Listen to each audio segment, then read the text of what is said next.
What's going on? Welcome in to Cowbell Corner. This is the Joe Gaither Show on Cowbell Corner.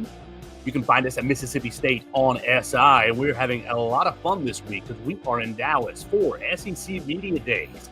It's Wednesday, and we're so excited to hear from Jeff Lebby. We're going to hear from Blake Shapen. We're going to hear from John Lewis and offensive lineman Albert Reese. It's going to be a lot of fun because it's going to be Jeff Lebby's first SEC Media Days. We've already had fun on Monday and Tuesday hearing from several different Mississippi State rivals. So we encourage you guys to check us out, the Joe Gaither Show on Cowbell Corner. And you can always find us on YouTube, on Facebook, on Twitter, right there at the Mississippi State on SI YouTube channel, or you can find us on Spotify, Apple Podcasts, and Amazon, wherever you get your podcasts.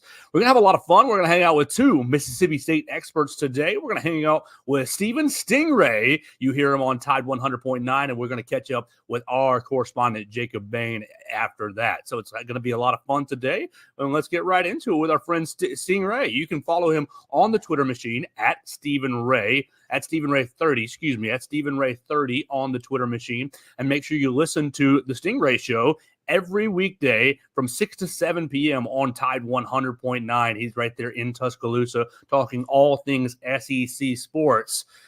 Stingray, what's going on, man? You having a good week? You ready for the football season? I am. What about you? Oh, it's good. It's going to be here before we know it. Now that SEC Media Days is here, everything's going downhill. So it's very exciting. Oh, and of course, we've got the brand new college football game that just came out. So get a little excited with that as well. Did you already take Mississippi State to a national championship in one day? Not yet, no.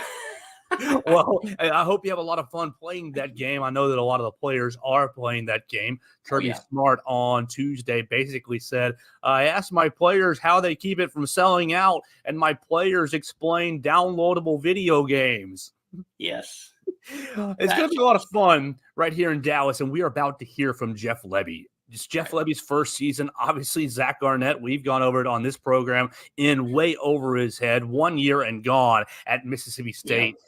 What is the general feel from your perspective, the Mississippi State perspective, on Jeff Lebby and his first 6-7 months on the job?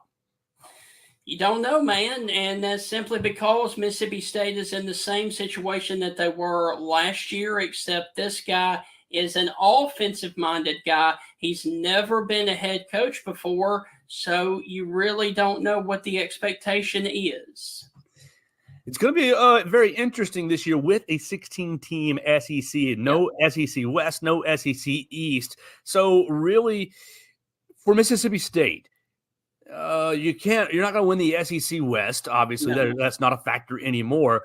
But really, what is the goal for the first year for Jeff Lebby? Is it make a bowl game? Is it not be last, finish above Arkansas and Vanderbilt? What is really the goal for Jeff Lebby in his first year in Starkville?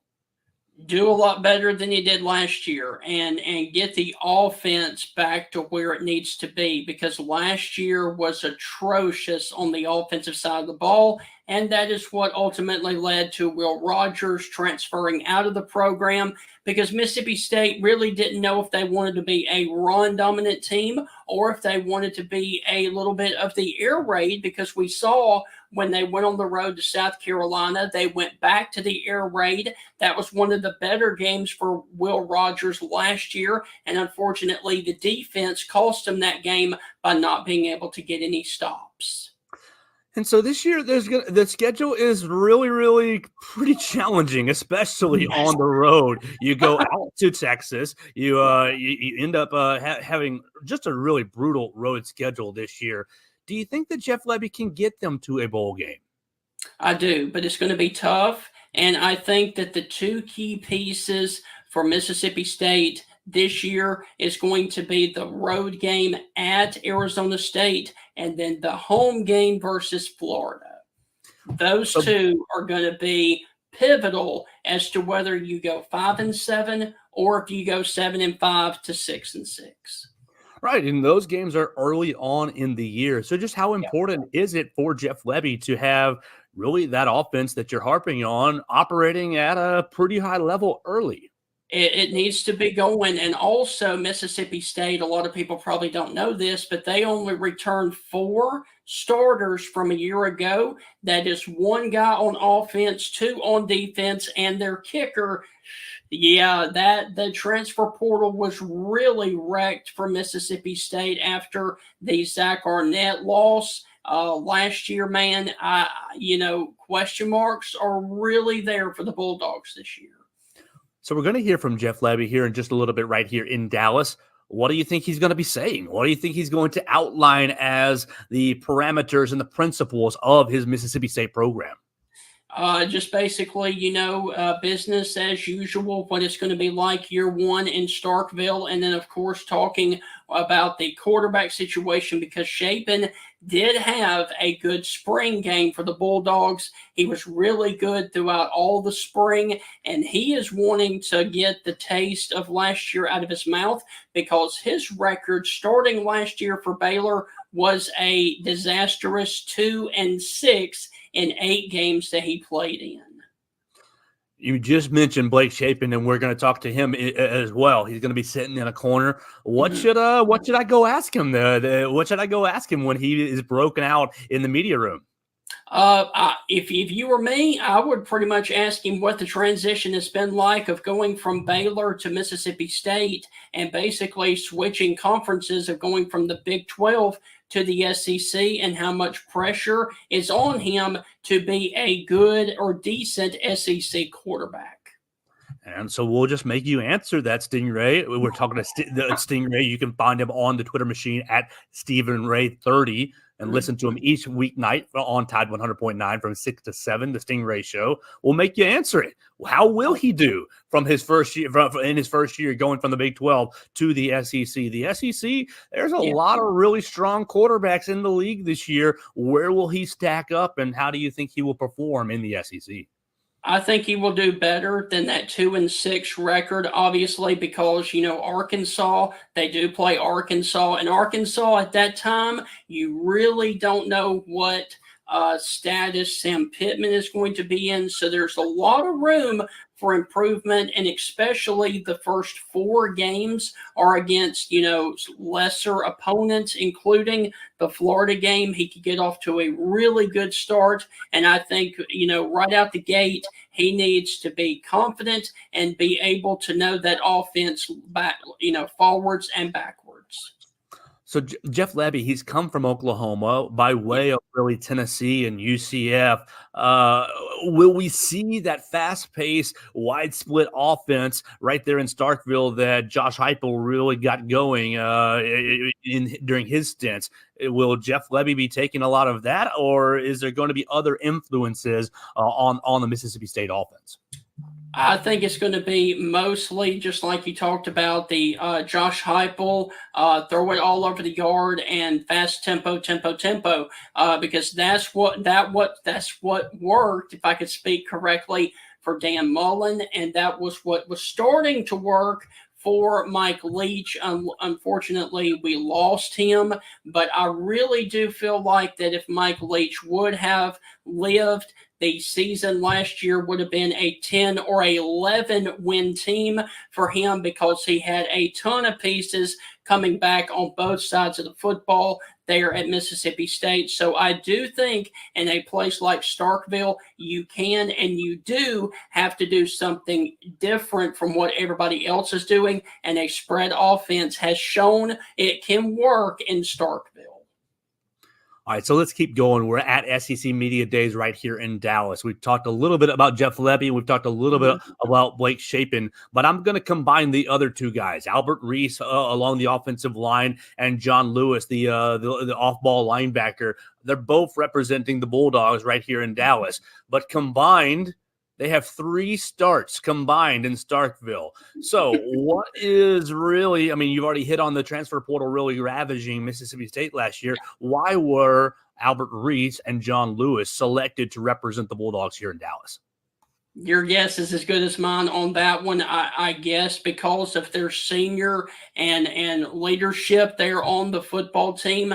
But like I said, man, there are a lot of question marks surrounding this Bulldog team, just exactly like we were sitting here a year ago with Zach Arnett taking his first stab as a first-year head coach. There were a lot of questions going into that season. We all saw how that turned out, and there's a lot of questions going into this season to see how the Bulldogs come off of that season and go in a new direction with their brand new head coach, Jeff Levy. All right, and so you went out and got a defensive coordinator from the University of Alabama. Mm-hmm. Are we going to see the Nick Saban pattern matching scheme? There's been a lot of debate on what kind of defense Mississippi State's going to be running this year. Like I said, man, like everybody says, it's up in the air just simply because of the roster issues of not having anybody but 2 starters on that side of the ball. And so time will tell. All right, so all this stuff's up in the air, Stingray. We need to pin you down on a little bit. How will it be this year in Starkville? You say, oh, well, we'll see. We don't know. And right. That's fair. We don't know. Yes. But you look at the schedule, it's really, really challenging. You're at Texas. You're at Georgia. You're going to Ole Miss at the very end of the year. You're at Tennessee as well. How's it going to fall? Will we be fast forward 7 months from now talking about Jeff Levy and his first year being a failure, or will we see Mississippi State say, okay, we're erasing the Zach Arnett year. That was a blip on the radar. That was obviously a step backwards. What's it going to be in Starkville? All right. So this is my take on the schedule. Eastern Kentucky, that's a win. I'm going to give Mississippi State the win at Arizona State. I think that they match up well and that it's a night game. I'm going with a win versus Toledo. And Florida, in history, has not played well in Starkville, even though Florida did win the last time they went to Starkville. It was Dan Mullen versus Joe Moorhead. That was a very sloppy game for Florida. I've got Mississippi State starting the season 4-0. They're beating Florida. However, they lose to Texas and lose to Georgia on the road. They come back home and they get Texas A&M because, believe it or not, since A&M has been in the SEC, Texas A&M has only won twice in Starkville. So history there, I'm going with Mississippi State winning against A&M at home. Then, of course, you got the Arkansas situation. You don't know where Sam Pittman is going to be, if he is going to be fired by that point. I'm going Mississippi State beats Arkansas. They beat Massachusetts for homecoming. They lose to Tennessee. They lose to Missouri. And with it being in Oxford, they lose to Ole Miss. I'm going Mississippi State 7-5 this season, potentially 6-6, depending on that Florida game. Okay, well, that's a pretty nice. I mean, based on what happened last year, 7-5 would be a really nice start for Jeff Levy. Would that be enough, even with an Egg Bowl loss, to make the Mississippi State faithful really buy into year number 2 for Jeff Levy? Yes, I would say so. Yes. Well, we're going to hear from Jeff Levy. We're going to hear from Blake Shapen. We're going to hear from Albert Reese and John Lewis right here at SEC Media Days. You're going to be able to follow it right here at Cowbell Corner, Mississippi State on SI, and you're going to be able to follow it on the Stingray Show. Tell Stingray, make sure you tell everybody how they can listen to the Stingray Show on Tide 100.9. You can find us online on the app as well. Tide 100.9 has an app that you can download. And they also have an on-demand on the website there, tide100.9.com. And check us out there. We are on from 6 to 7 p.m. And we are going to start our previews of all of the 16 SEC teams starting at the end of this month on July the 30th. Stingray, thanks so much for your time today, man. We appreciate you. Hey, Joe, real quick. Please. How are you going for the Bulldogs this season? What's your final record?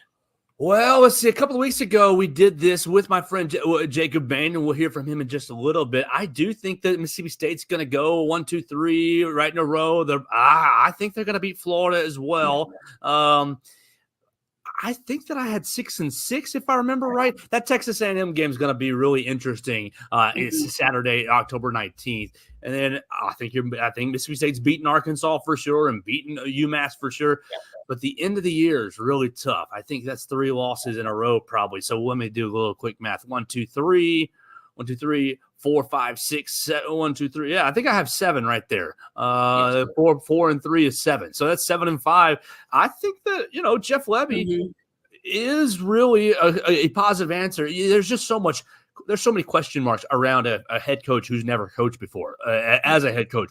So you've got a lot of excitement around the program right now. You've got a lot of recruiting wins. Obviously, you didn't win the Caleb Cunningham sweepstakes recently, but the recruiting has been pretty nice so far for Jeff Lebby.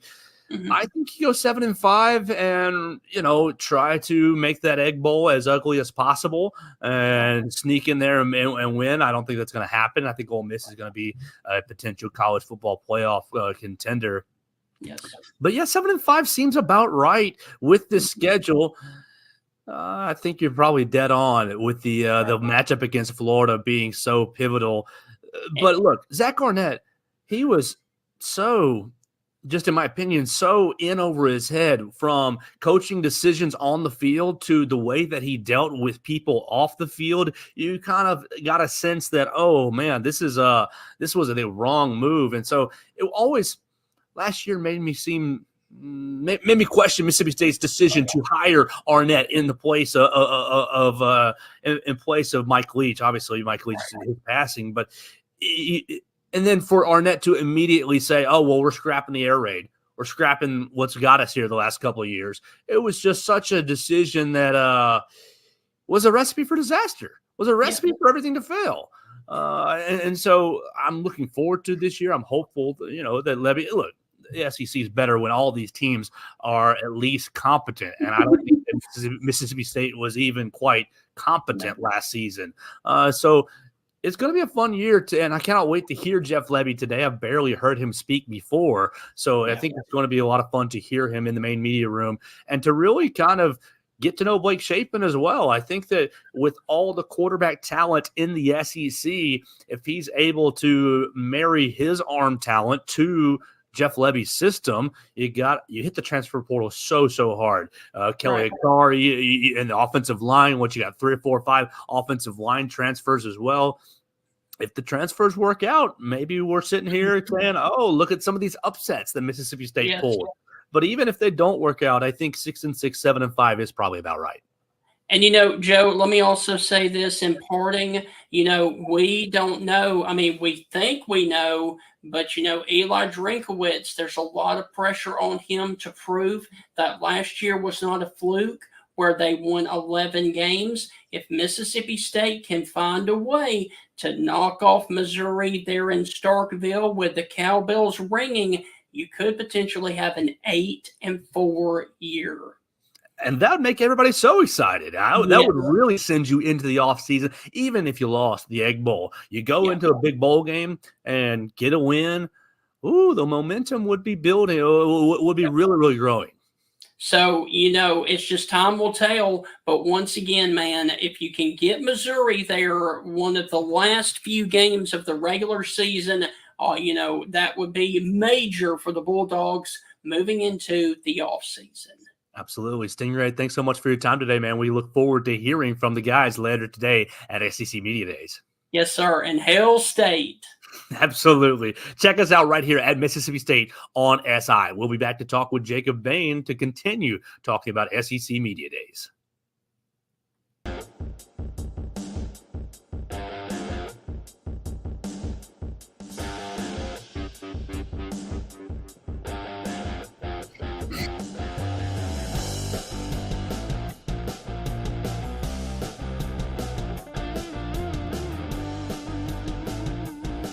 Welcome back in. This is the Joe Gaither Show on Cowbell Corner on Missouri time. Not Missouri. Goodness gracious, what a day.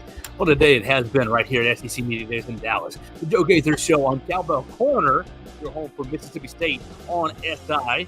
You're watching us on the Mississippi State on SI YouTube channel, the Cowbell Corner YouTube channel. You can find me at Joe Gaither6, and you're following my friend Jacob Bain at Jacob Bain10. So we want to talk about what we have heard. Our conversation with Stingray, we appreciate our conversation and his time, but we want to talk about really, if I can get it right, yeah, just like that. We want to talk about what we finished up. We did our conversation with Stingray yesterday. We appreciate his time. You can follow him at Stephen Ray 30.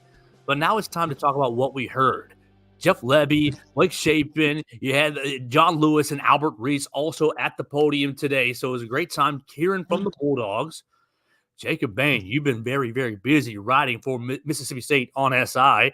How's your day been going? You catching up? You doing okay?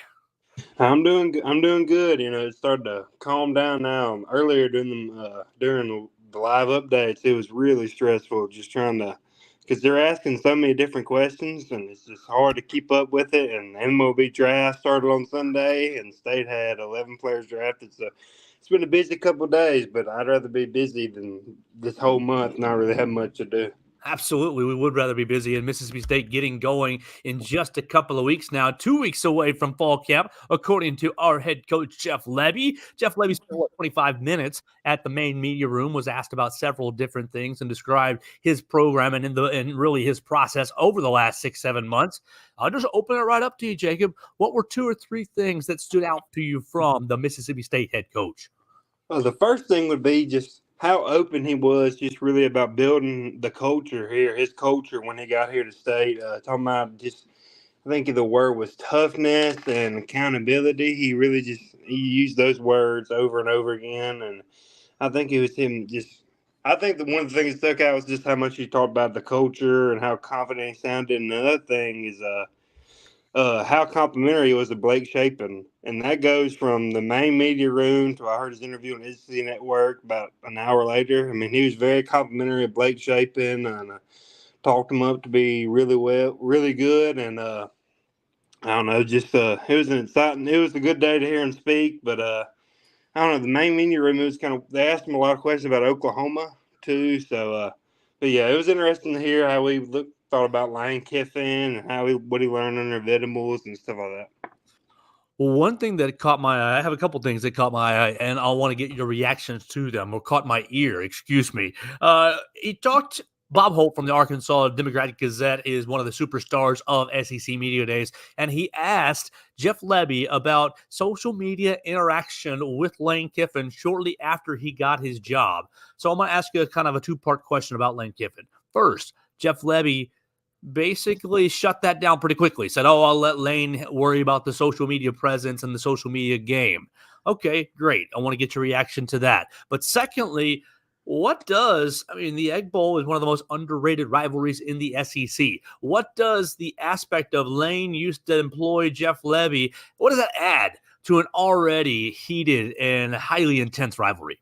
I think it adds a lot, just kind of the familiarity. And it hasn't really been as fierce as it once was. I think under Mullen and Freeze, it kind of reached the boiling point. But and that also goes. I think that's why Lebby's trying to de-escalate the talks with Lane, is because I think administration at State doesn't want it to get quite as ugly as it was during the height of the Mullen Freeze era. But yeah, I mean, it'll definitely add some weirdness to the rivalry with Lebby and Kiffin's relationship. But I think I like how I don't necessarily like how he keeps dismissing the question, but I understand why he's dismissing the question. He doesn't want to give the media even more fuel to that rivalry, because I'm sure the internal fire for him is burning pretty hot. So I'm sure he just didn't want to pour gasoline on it. Well, that's been one of the themes that we've noticed here at Cowbell Corner, Mississippi State on SI through 3 days at SEC Media Days. We've now heard from, there's 4 teams left. So we've heard from 12 of the 16 teams. And really, everyone's played it so nice. Everyone's played it so safe, so political. Haven't really been a whole lot of spiciness from any from any team, from any coach or any of the players. It's been pretty politically correct. Is that going to be a hallmark of Mississippi State and of Jeff Lebby and his program? Or do you think that's just kind of the nature of the SEC? Everybody likes to act like they're maybe a little cleaner, a little better than they actually are.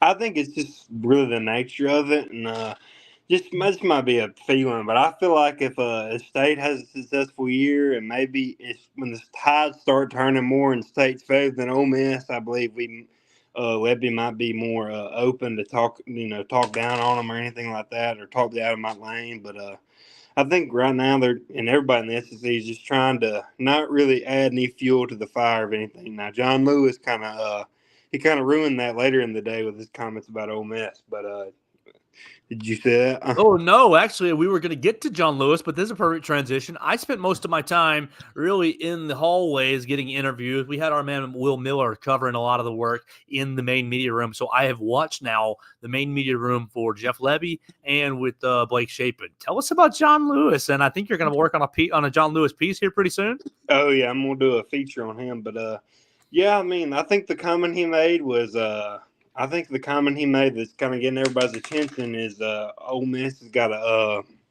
whatever motto, come to the SIP or whatever, and they asked John Lewis about it, and he's probably the perfect guy to ask. He's from Mississippi, and he just kind of said, "Come to the SIP." I can't remember the exact quote, but it was something like, "Come to the SIP" is like they just want to be like Mississippi. They want to be like us, talking about Mississippi State, and I think that comment really shed some light on things. And like we mentioned it last week, just him being at the at media days in general was a pretty good sign. And Lebby said during the main media room that he was a starter. So I mean, he basically named him and Albert Reese starters. So, but yeah, that comment kind of called heck from other fan bases. I think On Three is the one who posted it first, their main site. But it was definitely interesting. It was definitely a sound bite. I haven't heard the audio, but I've just seen the quote. But he said it's overrated. This is our state. Everybody knows that. We run the SIP because we run Mississippi. We've been saying it. They're just following us. So, okay, they literally want to be us. Whoever asked that question, I don't know if they were looking for a good quote that will go viral, but I think that's it. And I think he asked the perfect guy because John Lewis is from Mississippi, and naturally defensive guys are going to have more chip on the shoulder. And I feel like the defensive guys last year have some confidence because, I mean, they played well in the Egg Bowl last year. Only gave up 17 points to one of the best offenses in football. But, I appreciate John Lewis being there, and I think it's a good sign for State that he was there. I love a player who will be bold, and so well done, John Lewis. Don't give us the canned, we respect everybody, take games one at a time, that sort of thing. Like, come on, we already know what the coach speak is supposed to be. Let's keep talking about Jeff Lebby, because he made a couple more comments that I've got written down here that I want to get your reaction to and see maybe a little more depth to. Two things that I've written down, kind of in combination. Mississippi State hit the transfer portal pretty hard. We've covered that pretty well throughout the summer on the Joe Gaither Show on Cowbell Corner. Hit the transfer portal for a lot of wide receivers. Obviously, Blake Shapen is the big-time name. Hit the transfer portal for some offensive linemen as well. But Jeff Lebby said, okay, we don't really want to be living in the transfer portal. We want to develop our team. We're a developmental program. We obviously did that to get up off the ground and get this thing rolling.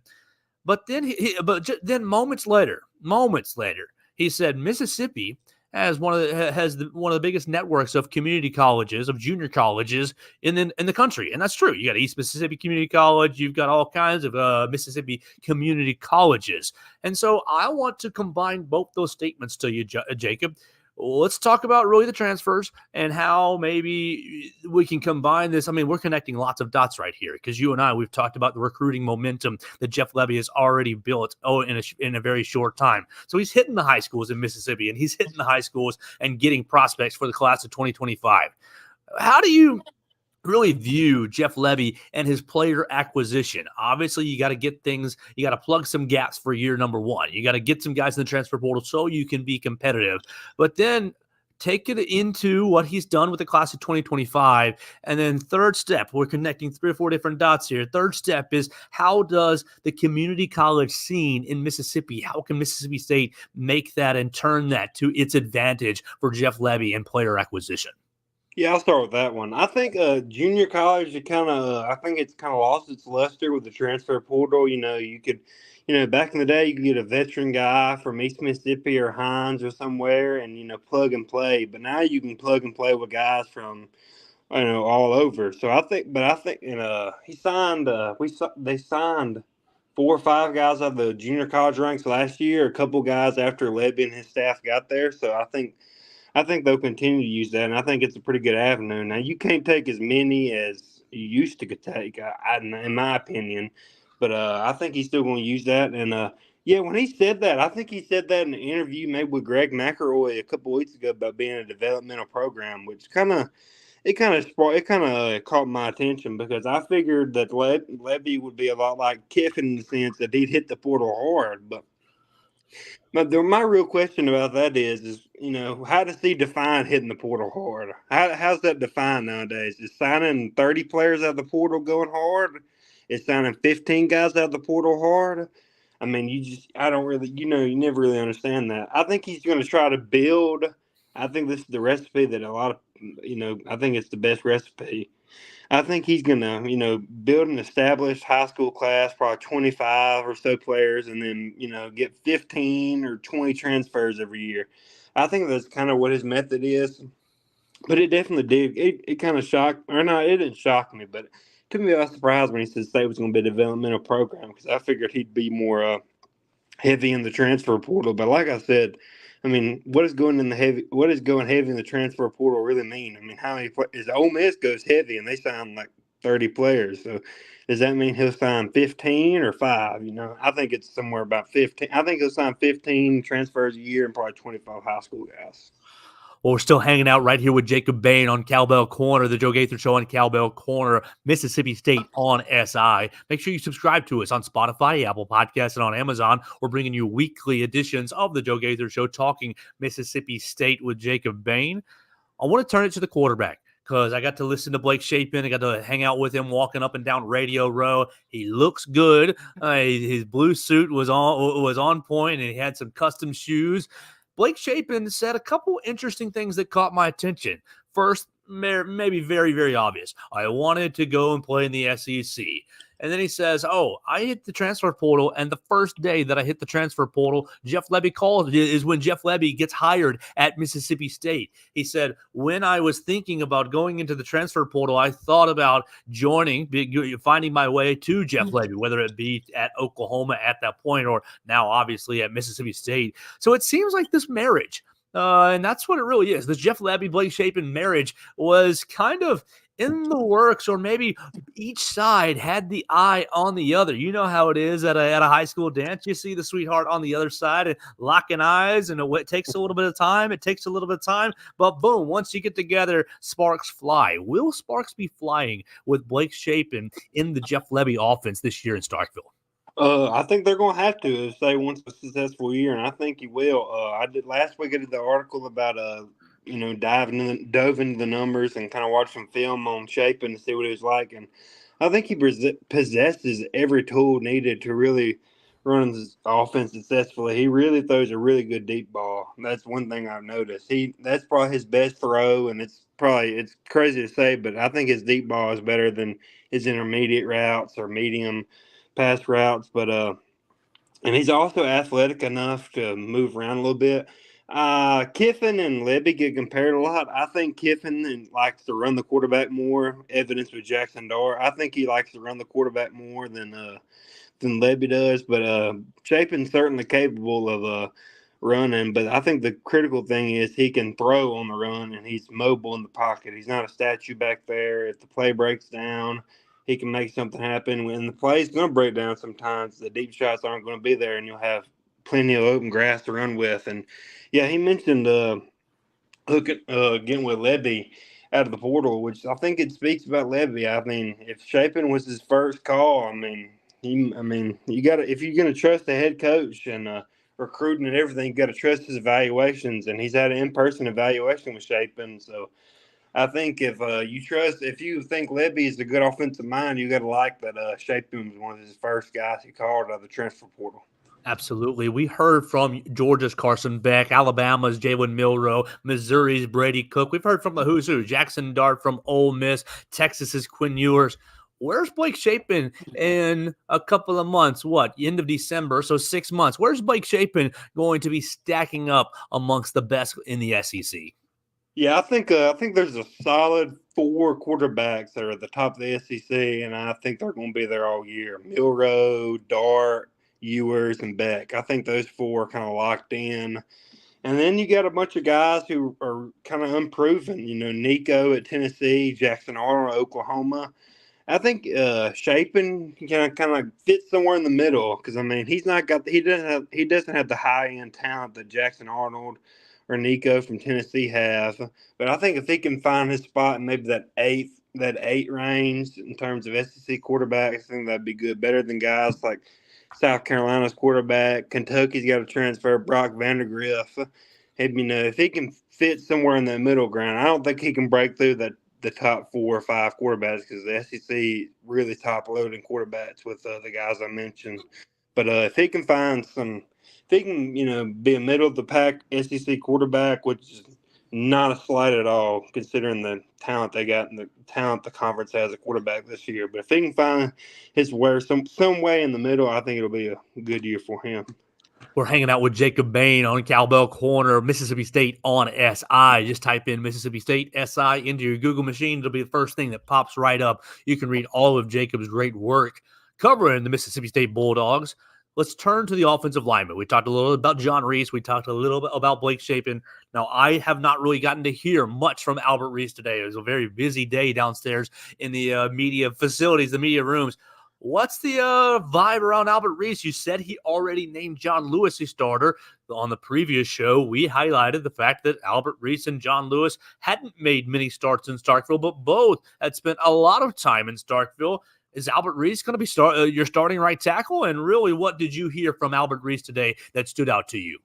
Yeah, I think Lebby mentioned, I could be wrong, but I think he mentioned all 3 guys as starters. We kind of knew Chapin would be, kind of figured John Lewis would be. But, he kind of named Albert Reese as a starter. He said he mentioned how he embodies everything he wants an offensive lineman to be from a physical, play standpoint and from a leadership standpoint. So I think that's a good sign for State in a room that's got a lot of new faces, McKellen Pounders, Ethan Miner, guys like that.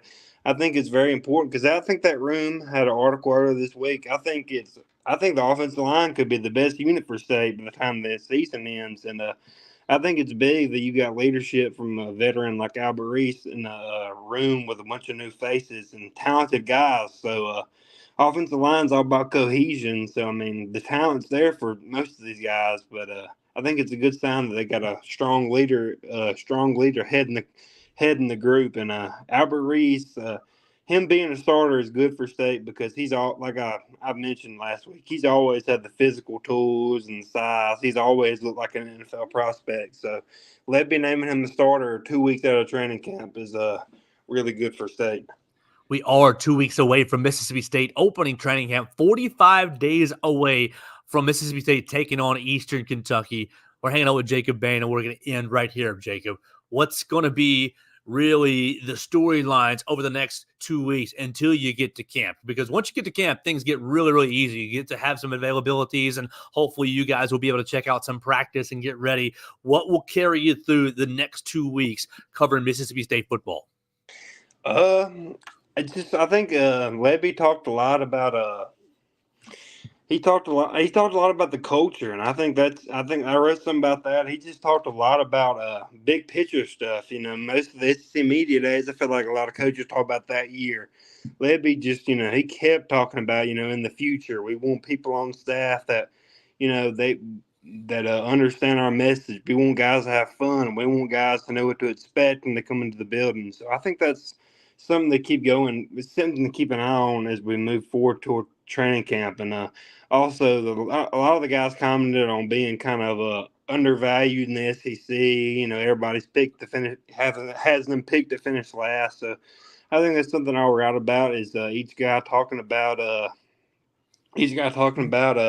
kind of embracing the underdog mentality and seeing if State really can, play better than the skeptics say they will. Well, I filled out my preseason picks, my SEC preseason picks. I unfortunately did not have too many Mississippi State players in my picks, but you got to finish better than South Carolina, better than Florida, better than Vanderbilt. You got to finish better than the bottom end of the league. And hopefully Mississippi State can do that. Jacob, tell everybody where they can follow you and how they can get in touch with Mississippi State on SI. Yeah, just CowbellCorner. Just look it up online, and it'll pop up. And Jacob Bain 10 on Twitter. And I got a question for you. Who's your first team All SEC quarterback? Oh, Quinn Ewers. I know Carson Beck is the popular pick. But I'm with you. I go Ewers. I think that Jalen Milroe is going to really take a step forward under Kalen DeBoer. I think Quinn Ewers is the best quarterback in the league, and I think that Steve Sarkisian is probably your top 3 offensive minds in the league. You combine the talent that they have, and they've got a lot of talent at the wide receiver position as well, even though they lost some talent at the wide receiver room. I think Quinn Ewers is going to really – if Quinn Ewers can stay healthy, which he has not done really since his sophomore, junior year of high school, if he can stay healthy, I think that he's in for maybe a Heisman-winning season, and he will end up being the best quarterback in the SEC. That's what I think. I think Nico from Tennessee is somebody I'm really looking forward to seeing. I think the Heupel offense with Hendon Hooker a couple years ago really just opened my eyes to what they could do with a talented quarterback and talented receivers. Absolutely. I can't wait to see it. Alabama's going up to Tennessee, and Mississippi State is going to Tennessee as well. So you're going to be covering Mississippi State at Tennessee on November the 9th. You'll get a nice little picture of Nico Iamaleava and Josh Heupel in that offense. That'll be great, too, to have Jeff Lebby take on Josh Heupel. He's got 2 kind of not predecessors, what's the right word? 2 kind of mentors that he's going to be going head-to-head with late in the year, Josh Heupel and Lane Kiffin. Okay, let me put you on the spot before we get out of here with those 2. If Mississippi State were to win one of those 2 games, I mean, ideally for you and I, Mississippi State beats both teams, and it's a great season for State. But if you had to pick, life's on the line, Mississippi State is beating either Tennessee in Neyland Stadium or beating Ole Miss in the Grove. What's more likely to happen?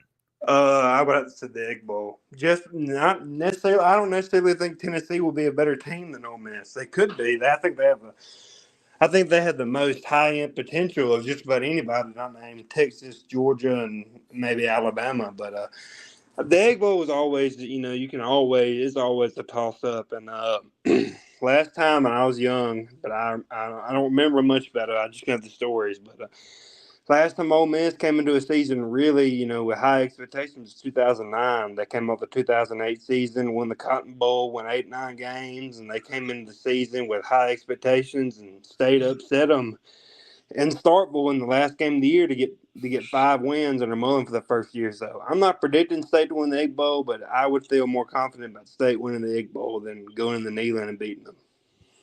Tennessee.